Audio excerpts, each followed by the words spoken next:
Hello my wonderful family, and welcome back to my channel. Come, sit down, make yourself comfortable. Today, I want to tell you a story. This one is a story about the heart. And as we all know, the heart can be a place of so much sweetness, but it can also hold the deepest pain.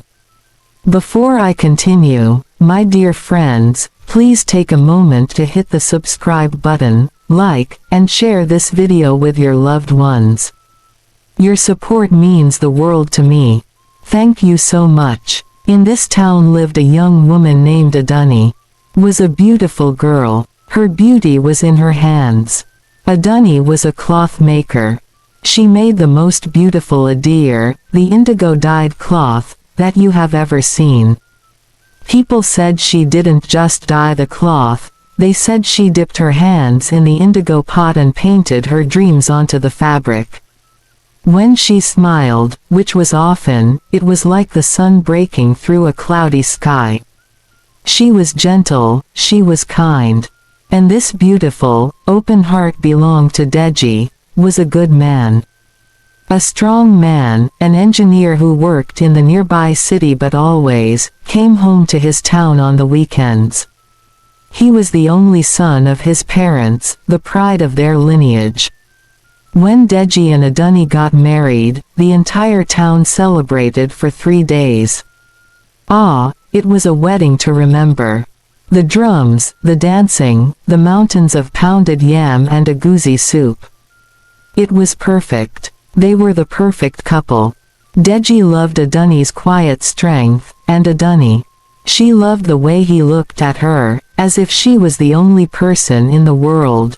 Their home was filled with so much laughter that their neighbors would often smile just walking past their window. It was, my dears, what you would call a perfect beginning. But as our elders say, it is not the man who builds the house that matters, but the woman who makes it a home. And in Deji's family home, there was another woman, who did not think their marriage was perfect at all. Deji's mother. To the town, she was simply, Mama. She was a formidable woman. The pillar of the women's society at church, the one who always contributed the most at any celebration, the one whose wrappers were always the most expensive, starched and stiff. Her head tie, her gel, always sat higher than everyone else's. Mama Deji was not a bad woman. No, let's be clear. She was a strong woman. A proud woman. She had suffered to raise her son, Deji, especially after her husband, Baba Deji, had lost his fortunes many years ago. It was her trading, her hard work, that sent Deji to the university. And so, in her mind, Deji was not just her son, he was her life's work. Her greatest achievement. She loved him with a fierceness that was almost suffocating. And like any mother of an only son, she had a very specific idea of what his life should be. He would have a good job, which he did. He would be respected, which he was. And he would marry a good woman, who would give her grandchildren. Immediately, when Deji brought Aduni home, Mama smiled, and welcomed her. But in her heart, she was measuring. She saw Aduni's small, slender frame and she pursed her lips. She saw Aduni's business, her adir making, and she thought it was quaint. A nice little hobby, not the profession of a woman who would be the mother of her dynasty. Still, she allowed the marriage, because Deji was happy. But, she told her sister in confidence, that girl had better give me a grandchild before the next yam festival. A man's legacy is in the cry of a baby, not in the patterns on a piece of cloth. And so, from the very first day Aduni stepped into that compound as a wife, she was not just a wife. She was a woman on probation. The clock, my friends, was ticking. Aduni and Deji were building their life. Aduni's adir business was growing. She even got a big order from a boutique in Lagos. Deji was so proud of her. He would bring her fabrics and new chemicals to try. Their love was a shield. But a shield can only take so many hits. The second year began. And still, Aduni's womb was quiet. And that's when the whispers started. It was just a look from Mama. When a neighbor's daughter-in-law gave birth, Mama would go to the naming ceremony and come back with a heavy sigh, a sigh that filled the whole house. She would look at Aduni's flat stomach and just sigh. Then, the helpful comments began. "Aduni, my dear," she would say, her voice dripping with false sweetness, "are you sure you are eating well? You are looking very thin. A man needs something to hold on to." Or she would bring her bitter herbs, concoctions that smelled like the bottom of a river. "Drink this," she'd command. "It will clean your system." Aduni, in her desperation to please, would drink every last drop, wincing as the bitterness coated her tongue. Soon, Mama's advice started coming when Deji was around. "Deji, my son," she would say at the dinner table, "you must tell your wife to rest. All this, dying and stamping, all that squatting. It cannot be good for a woman who is trying to build a child. It is not a serious business." Aduni's heart would break a little every time. Her art, her passion, was being reduced to a hobby that was keeping her barren. Deji would try to defend her. "Mama, please, leave her. Aduni is a modern woman. Her business is important. The baby will come when God wills it." That was the wrong thing to say. Mama scoffed. "God helps those who help themselves. A tree that does not bear fruit, you know what they say. It is only good for firewood." The words hung in the air, sharp and cruel. Aduni looked at Deji, her eyes pleading for him to say more. But Deji, caught between the two women he loved, just looked down at his food and said, "Nothing." That silence, my friends, was the first crack in the shield. Let's talk about Deji for a moment. Because it is easy to blame the man in the middle. But you see, Deji was a good son. In our culture, that is a heavy title. It means you honor your parents. It means you do not raise your voice to the woman who bore you. It means you remember her sacrifice. And Mama Deji never let him forget. "I, who carried you on my back and sold gari in the sun until my skin was as dark as the night. Is this how you will thank me?" she would say, any time he tried to take Aduni's side. "This cloth seller has bewitched you. You can't even see that our family name is turning to dust." Deji was torn. He loved Aduni. He truly, deeply loved her. He loved her smell of sandalwood and indigo. He loved her quiet laugh. But he was also terrified of his mother. Terrified of her anger, but even more, terrified of her disappointment. So, he started living a double life. In their private room, he would hold Aduni and kiss her. "Don't mind Mama, my love," he'd whisper. "You are my queen. You are all I need." Aduni would melt into his arms, and for a few hours, she would believe him. But the next morning, at the breakfast table, when Mama made another cutting remark, Deji would just clear his throat and change the subject. Or worse, he would say, "Aduni, just ignore it. You know how she is. Don't make trouble. Don't make trouble." Aduni learned that this meant, be quiet. Absorb the pain. Do not make me choose. She began to feel desperately alone. She would go to her workshop, her sanctuary, and as she mixed the deep indigo dye, her tears would fall into the pot. She wondered if the salt from her tears was what made her patterns so beautiful, so full of deep, hidden sorrow. She was married, but she was lonely. Her husband was beside her, but she was fighting a battle all by herself. And the enemy, she was realizing, was not just her mother-in-law. It was her husband's silence. In the center of the family sitting room, there was a large, mahogany grandfather clock. Baba Deji, Deji's father, had bought it in his youth, in his wealthy days. It was his last remaining treasure. The clock had a loud, booming chime. Bong, bong. For Adani, this clock became a symbol of her failure. Every chime was a reminder of time passing. Another month. Another cycle of hope and disappointment. Another month of Mama's deepening frown. Then, Mama Deji did something spectacular in its cruelty. There was a spare room in the house, next to Deji and Adani's. It was used for storage. One day, Adani came home from the market to find Mama supervising two men carrying a small, wooden cot into that room. And a baby's walker. And a high chair. "Mama?" Adani asked, her voice trembling, her market basket slipping from her hand.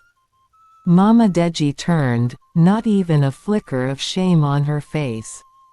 "Oh, yes. I saw them at the carpenter's shop. A good price. It is good to prepare. To show the spirits that we are ready for the child." Adani stared at the empty cot. It was a promise, but it was also a threat. A nursery with no baby. A room full of hope and suffocating pressure. From that day on, Adani had to walk past that room, with its door pointedly left open, every single day. She would see the empty cot and feel her own womb, her own emptiness, echo in the silence. She ran to Deji that night, sobbing. "Your mother, she bought a cot. Deji, she is torturing me." Deji, for his part, was furious. He stormed out and confronted his mother. They had the biggest fight of their lives. Adani could hear them from the room, their voices raised. She heard Mama scream, "She is barren. Face it. Are you a man or are you a mouse? Do something." Deji came back to the room hours later, his shoulders slumped. He looked defeated. "I'm sorry, Adani," he said. She's desperate for a grandchild. Try to understand." Adani looked at him. And in that moment, she understood. He had chosen. He would always, always choose his mother. He would fight, yes, but he would ultimately surrender. And Adani knew, with a chilling certainty, that the worst was yet to come. A few months later, a great excitement swept through the town. It was time for the annual festival of the river goddess, the Ocean Festival. It was a time of cleansing, of celebration, and of prayers for fertility. The entire town would dress in white and go to the riverbank to dance and pray. This festival was Mama Deji's territory. As the Ayalode of her society, she was in charge of organizing the family's offering, a large, impressive collection of honey, white cloth, pounded yam, and money. A significant sum, collected from every member of the extended family, to be presented to the priests at the grove. This year, Mama was more zealous than ever. She bustled around, coal. The day before the festival, the house was a hive of activity. The smell of cooking was everywhere. The family contribution was all gathered. The coins and notes were counted and recounted by Mama Deji, and placed inside a small, carved wooden box. It was a lot of money. This box was then locked with a small, brass padlock. And Mama Deji, in a gesture that shocked everyone, held the key out to Adani. "Adani," she said, her voice loud and clear for the aunties and cousins in the kitchen to hear. "You will keep this key. You are the mother of the offering this year. Put it somewhere safe. I am trusting you with the family's honor." Adani's hands trembled as she took the small key. It felt heavy, heavier than its size. Yes, Mama, I will. She was so proud. This was the trust she had been praying for. This was the acceptance she craved. She took the key, went into her bedroom, and tucked it deep inside her Adir tools basket, a place she knew was safe, a place only she ever touched. That night, Adani couldn't sleep. She was nervous, but also excited. She prayed, thanked God, thanked the ancestors, and thanked the river goddess, promised that if she was blessed with a child, she would name him or her after Deji's mother, finally felt like she was truly part of the family. The next morning, the day of the festival, Adani woke before the sun. She bathed, dressed in her purest white wrapper, and went to her basket to retrieve the key. She put her hand in. She felt the familiar shapes of her wooden stamps, her sponges, her calabash stencils. But the key was not there. Her heart began to pound. Calm down, Adani, she told herself. It must have just fallen to the bottom. She turned the basket upside down, emptying her precious tools onto the mat. The wooden stamps rolled away with a hollow sound. The mat was empty. The basket was empty. The key was gone. Panic, cold and sharp, seized Adani. She tore the room apart. She looked under the bed, inside her pillowcase, through the pockets of every dress she owned. Nothing. Deji was outside, washing his face. Adani, are you ready? Mama is calling for you. Adani stumbled out of the room, her face pale. Deji. The key. I can't find it. The key to the money box. It's gone. Deji's smile vanished. What do you mean, it's gone? Adani, don't play like this. Mama is waiting. I am not playing. I put it in my basket, and it's not there. Just then, Mama's voice, like a thunderclap, boomed across the compound. Adani. Deji. Bring the box. The priests are gathering. They walked into the sitting room, Adani trembling, Deji looking grim. The wooden box was on the table. Mama was standing there, arms crossed, dressed in magnificent white lace. Mama, Deji began, his voice low. There is a problem. Adani, she can't find the key. Mama Deji's eyes narrowed. What? I can't find it, Mama. Adani burst out, tears welling. I put it in my basket, I swear it. Someone must have. Someone. Mama's voice was dangerously quiet. Someone, what? Who else went into your room? Tell me, Adani. Who? I don't know, Adani stammered. Mama Deji let out a short, harsh laugh. You don't know. Ian. Well, we cannot disappoint the family. Deji, get the hammer. Break the lock. Deji looked stunned. Mama, we can't just. I said, break it. She commanded. Reluctantly, Deji got a hammer and, with one sharp blow, broke the brass padlock. The lid of the box sprang open. Mama Deji reached inside. Her face, which had been a mask of anger, suddenly crumpled into something else. Shock. Horror. She pulled her hand out. It was empty. She plunged it back in, scattering the few coins that were at the bottom. She turned the box upside down and shook it violently. Nothing came out. The box was empty. The family's entire contribution was gone. There was a silence in the room. A heavy, terrible silence, broken only by Adani's sharp gasp. The money. Baba Deji, who had been quiet in his chair, whispered. It's all gone. Mama Deji slowly, very slowly, turned her head to look at Adani. The look in her eyes was not just anger. It was triumph. A cold, chilling, victorious fire. Adani, she said, her voice shaking with a performance so brilliant, it deserved an award. "Adunni, what have you done?"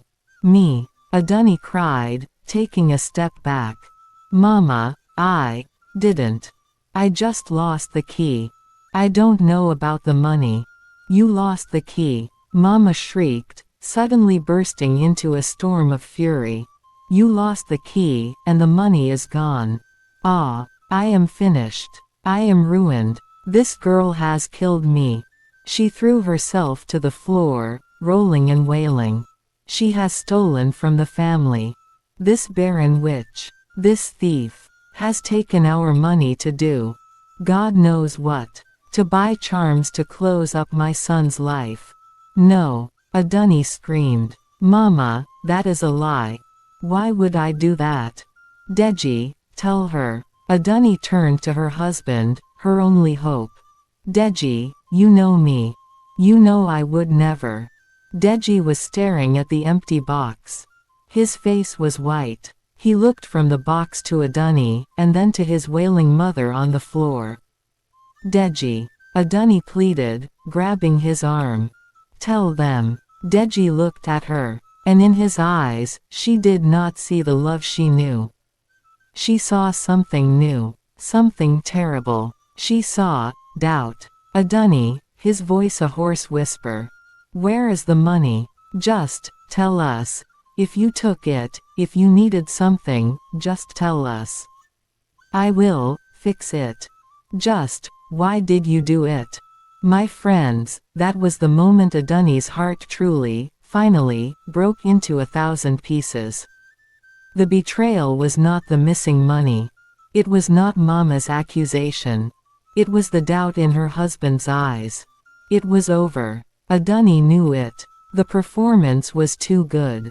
The aunties and cousins, hearing the commotion, had rushed in. They saw the empty box. They saw Mama Deji, a picture of a betrayed matriarch, weeping on the floor. They saw Adunni, standing there, wild-eyed. And they saw Deji, his face a mask of disappointment. The conclusion was drawn instantly. The gossip spread through the compound like fire in a dry field. She stole it. The barren wife was jealous of the festival. Has no child, so doesn't want the family to have any joy. Get her out. Mama Deji screamed, pointing a shaking finger. I will not have a thief sleep under my roof. Get her out of my house. Mama, please, Deji begged, finally snapping out of his stupor. We don't know for sure. We don't know. Mama rounded on him. She had the key. The box was locked. Now the key is gone, and the money is gone. What more do you need to know? Are you so bewitched that you cannot see? She is a snake. A thief. Get her out. Adunni didn't say another word. She couldn't. The tears were frozen in her throat. The man she loved, the man she had built her life with, believed, or at least, could believe, that she was a thief. She turned, walked with a strange, numb dignity, back to their room. The room they had shared. She packed one small bag. She didn't take the beautiful clothes Deji had bought her. She took her Adir tools. Her wooden stamps, her stencils, her sponges. They were the only things that were truly hers. The only things that had never betrayed her. She walked out of the room, past the sitting room full of accusing eyes, past the empty nursery, and out of the compound. She did not look back. The town was already gathering for the festival. As she walked, her white wrapper, which she had put on with so much hope, was now a shroud of her shame. People stopped and stared. The whispers followed her all the way to her father's house. Adunni's father, Baba Eliko, was an old man. A quiet, dignified man who had been a teacher for 40 years. He was sitting on his porch, reading a newspaper, when he saw his daughter walking towards him, carrying her bag, her face a mask of unexplainable grief. He didn't need to ask what had happened. In our towns, bad news travels on the wings of the wind. He had already heard the whispers from the market. He just stood up, his old bones creaking, and opened his arms. A dunny fell into them, and the sobs that had been frozen inside her finally broke free. A wail of such pain, such betrayal, that the birds in the nearby mango tree flew away in fright. He didn't believe me, she wept into her father's chest. Papa, he didn't believe me. Baba Elico just held her, patting her back. My child. You are home. You are safe. Cry it all out. There is cleansing in tears. Aduni's old room was just as she had left it. Her father had her mother, who had passed years ago, bring her a hot bowl of soup. She couldn't eat. For 3 days, she did not speak. She just sat on her bed, staring at the wall. The bright, vibrant colors in her mind, the patterns she used to dream of, were all gone. There was just a dull, aching gray. Meanwhile, in Deji's house, there was also a silence. Mama Deji had, of course, saved the day. She had borrowed money from her society to replace the stolen offering, cementing her status as a martyr, a long-suffering mother. Deji was living in a fog. He would go to his room and smell Aduni's sandalwood scent on the pillows and his chest would ache. He didn't really believe she stole it. But the evidence. His mother's conviction. It was all so confusing. He loved his wife, but he trusted his mother. And his mother had never, ever lied to him. Or so he thought. A week passed. Aduni's father, wise man, did not push her. He did not ask questions. He sat with her. One morning, he went to the market and came back with 3 large bags. He placed them in her workshop, which had been gathering dust. Aduni looked inside. Indigo dye, plain white cotton, and a large pot of caustic soda. These, he said simply, are starting to dry out. It would be a waste. Aduni looked at the materials.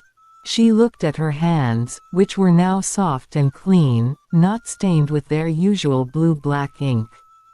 She looked at her father's gentle, trusting face. He had not asked her, "Did you do it?"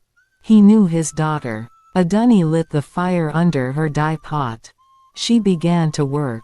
But this was not the work of before. Her old patterns were joyful, full of sunbursts and birds. Her new patterns, they were different.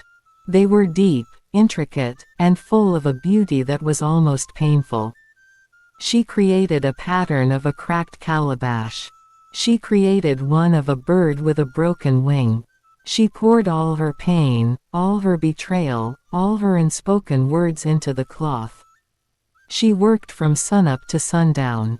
The rhythmic thwack of her stamping, the smell of the indigo, it was not just a job. It was therapy. It was her prayer, reclaiming herself, 1 yard of fabric at a time. And the cloths she produced, oh, my dears, they were masterpieces. Back at Deji's house, Mama Deji was on a new mission. With Aduni, the thief, gone, the coast was clear. It was time to find Deji a real wife. A wife who will be grateful, she announced. A wife from a good family. A wife who is fertile. Plump. She started visiting. She brought pictures of daughters of her friends. Look, Deji. This one is a banker. Her father is a chief. This one, she studied in London.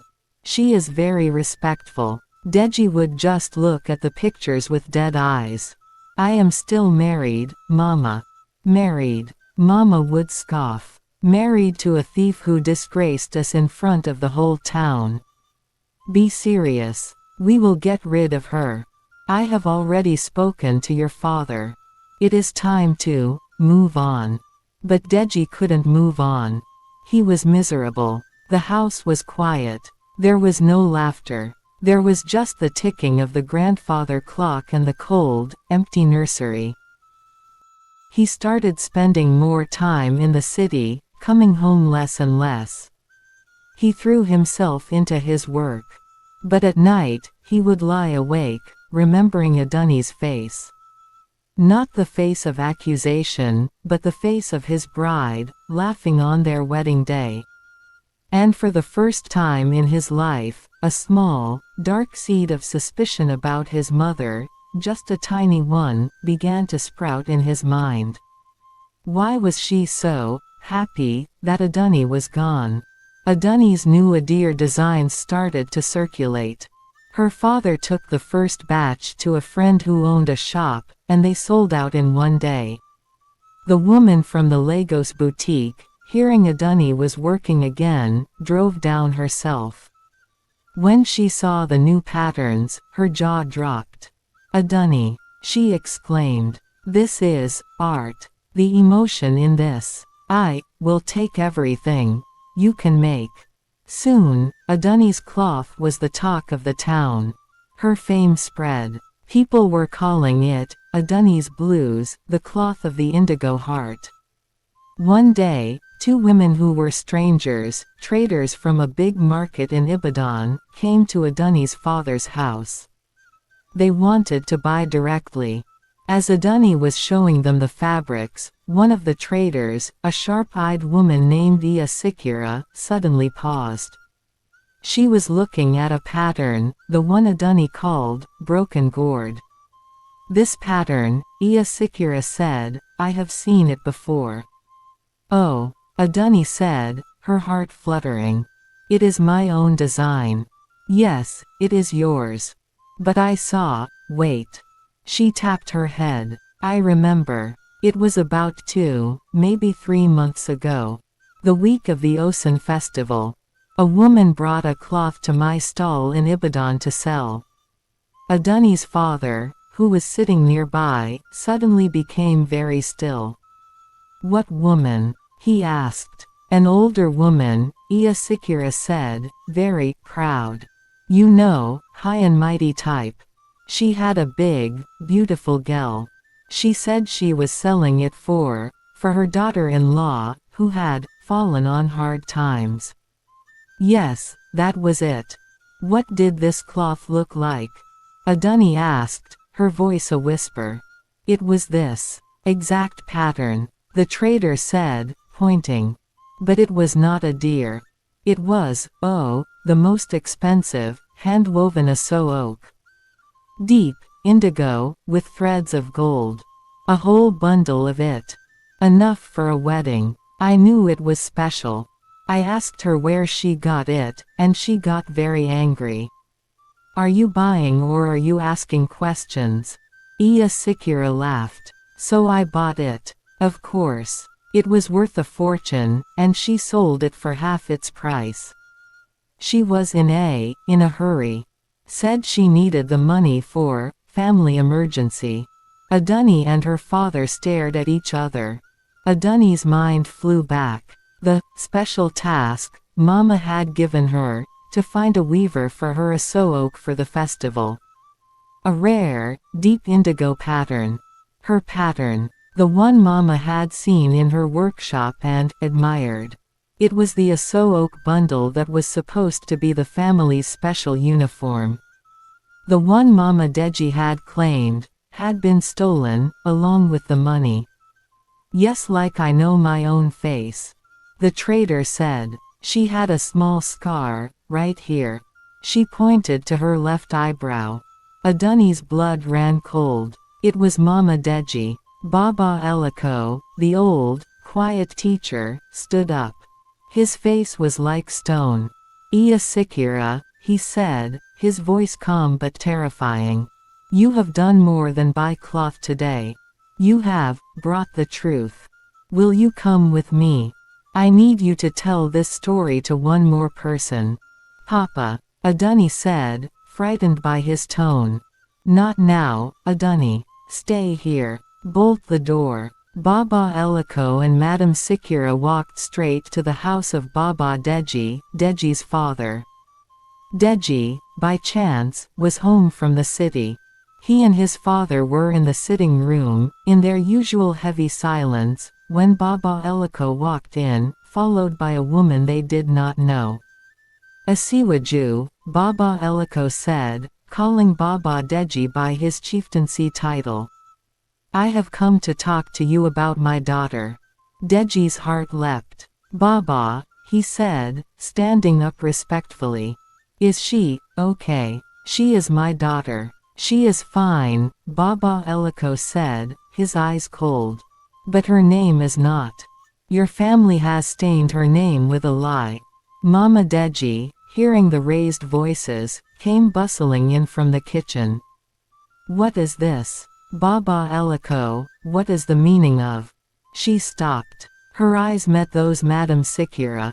The color drained from her face. She visibly stumbled, catching herself on the doorframe.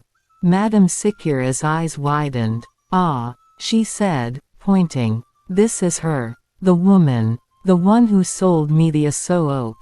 Deji looked from the trader, to his father, to Aduni's father, and then, to his mother. Her face, for the first time in his life, was not one of pride or anger. It was a mask of pure, unadulterated fear. Mama, Deji said, his voice a thread. Mama, what is she talking about? What Aso oak? Baba Deji, the old chief, finally spoke. His voice was a low rumble. Iya Deji. Who is this woman? Mama Deji tried to bluff. Her voice was high and shaky. I have never seen her. She is lying. This is a trick.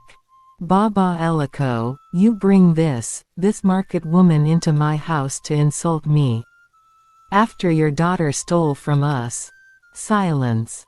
Baba Eliko roared, and the force of it shocked them all. Do not speak my daughter's name. This woman, Madam Sikira, is a respected trader from Ibadan.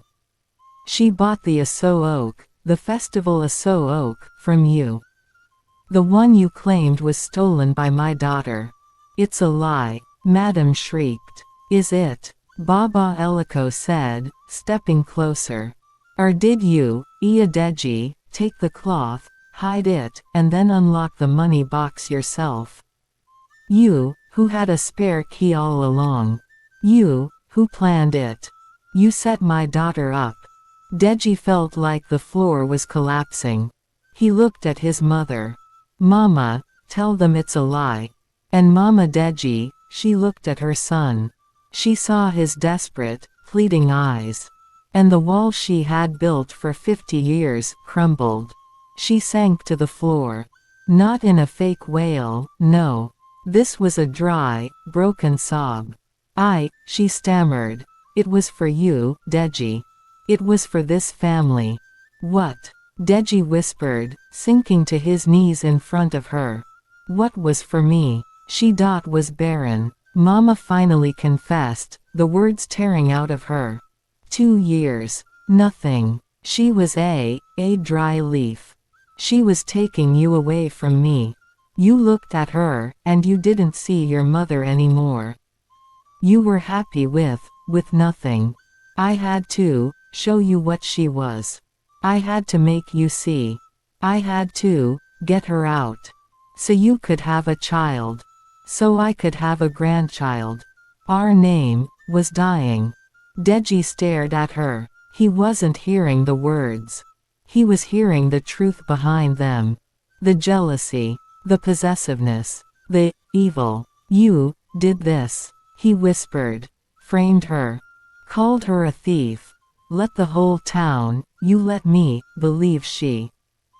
He couldn't finish. He stood up and backed away from his mother as if she was a coiled snake. The money, Baba Deji said, his voice shaking with rage. The family money. What did you do with it? I gave it to the prophet, Mama wept. To cleanse the house after she left, to pray for Deji's fruitfulness. Deji let out a sound that was not human. It was a howl, of such profound pain and guilt that his father flinched. "You destroyed her," Deji said, his voice hollow. "You destroyed us. For a grandchild. For your pride." He looked at his hands. The hands that had pushed Adani away. He thought of her face. Her eyes, pleading with him. "Deji, you know me." And he had doubted. He had chosen. He had believed the lie. "Deji," his mother cried, reaching for him. "Don't touch me." He spat, the words full of venom. He turned to Baba Eliko. He fell to his knees. Not as a son-in-law, but as a beggar. "Baba," he choked out, tears streaming down his face. "Baba, please. Forgive me. I didn't know. I am so sorry." "Adani." Baba Eliko just looked at him. "The quiet teacher. It is not me you must ask for forgiveness, my son. It is Adani. And I do not know if she has any left to give." Deji stood up. He didn't wait. He didn't grab his keys. He ran out of the sitting room, out of the compound, and down the street, pushing people out of his way, his heart pounding all the way to Baba Eliko's house. He didn't stop until he was standing in front of her bolted door. He banged on the door. "Adani. Adani, it's me, Deji. Please, open the door. Adani, please." Inside, Adani, who had heard the commotion from a distance, was sitting on her mat, her heart in her throat. Her father had sent a boy running ahead to tell her. "He knows. He's coming. Adani." His voice was broken. He was sobbing, on his knees, on the other side of the door. "Adani, I know everything. It was Mama. It was all her. She framed you. The Aso Oak. The money. Oh God, Adani, she did it all." Adani sat, silent. Tears were rolling down her face. She was hearing the truth. The truth she had known all along. "My love, my queen," he begged, his voice muffled by the wood. "Please. I am on my knees. I was a fool. A blind, weak fool. I doubted you. I let her. I broke your heart. I know I did. I saw it in your eyes. And I will never forgive myself. But Adani, please, say something. Yell at me. Curse me. But please, please, open this door. I can't live without you." The silence stretched. Deji's sobs quieted. Leaned his head against the door, exhausted. Defeated. "I love you," he whispered to the wood. "I never stopped. I was just weak. And I will spend the rest of my life making it up to you. I swear if you let me." Slowly, she heard the sound of the heavy wooden bolt being drawn back. The door creaked open. Adani was standing there. Her eyes were red and swollen. She was not the joyful girl he had married. She was a woman who had been to war and back. He looked at her, his face a mess of tears and dirt and shame. He didn't move. He didn't dare. Waited. She looked at him for a long time. Then, she did one simple thing. She stepped aside. It was not forgiveness. It was not a reunion. It was an invitation to begin. To see if what was broken could ever be mended. My friends, healing is not a moment. It's a journey. Deji and Adani did not just fall into each other's arms. No, it was hard. They had to rebuild. Deji, he had to earn back her trust, word by word, day by day. The first thing he did, he moved them out. That very day, he rented a simple house on the other side of town. Near her father. He took nothing from his mother's house, except the grandfather clock. "This was my father's," he said. not hers. And I want us to measure our time, not hers. And he built Adani the most beautiful, spacious workshop she had ever seen, with big windows that let in the light. And what about Mama Deji? Oh, the shame was total.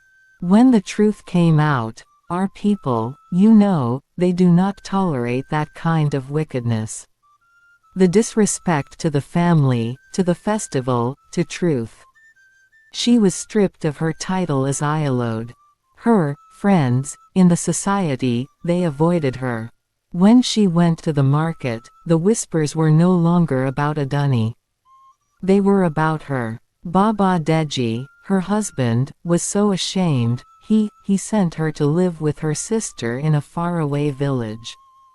To think, he said. To pray. Deji, he had to learn to be a husband, first, and a son, second. He had to prove to Adani that she was his family, that she was his priority. It was the hardest thing he ever had to do. He had to unlearn a lifetime of obedience and learn partnership. Adani, she had to learn to trust again. To believe that when he said, "I love you," it wasn't just words. That when a new storm came, he would stand with her, not behind his mother. Well, about a year after they moved into their new house, Adani was in her workshop. She was feeling tired and dizzy. She had been so busy with her work, she hadn't been paying attention. When Deji came home that evening, he found her sitting on the porch, a small, knowing smile on her face. "Adani, my love, are you all right?" he asked, rushing to her side. She didn't say anything. She took his hand, and she placed it on her stomach. "My dears, after all the pain, all the bitterness, all the tears, in the house of peace, in the house of healing, a child was, finally, coming." Deji, Deji, the man wept. He didn't cry. He fell to his knees and he kissed her hands, her feet, her stomach. The story of Adani and Deji teaches us so much, that family is not just blood. It is truth, trust. It teaches us that a mother-in-law's love can be a great blessing, but when it becomes possessive, it is a poison. And it teaches us that betrayal, the deepest betrayal, often comes from the silence of those who are supposed to protect us. But it also teaches us that what is broken can be mended. That a heart, no matter how stained with pain, like Adani's indigo cloth, can be washed, and can become something new, stronger, even more beautiful. Thank you for listening. If you enjoyed this story, please don't forget to like, share, and subscribe to my channel for more inspiring African tales. Your support means the world to me, and it helps me continue sharing stories that touch hearts and change lives. God bless you all. Bye.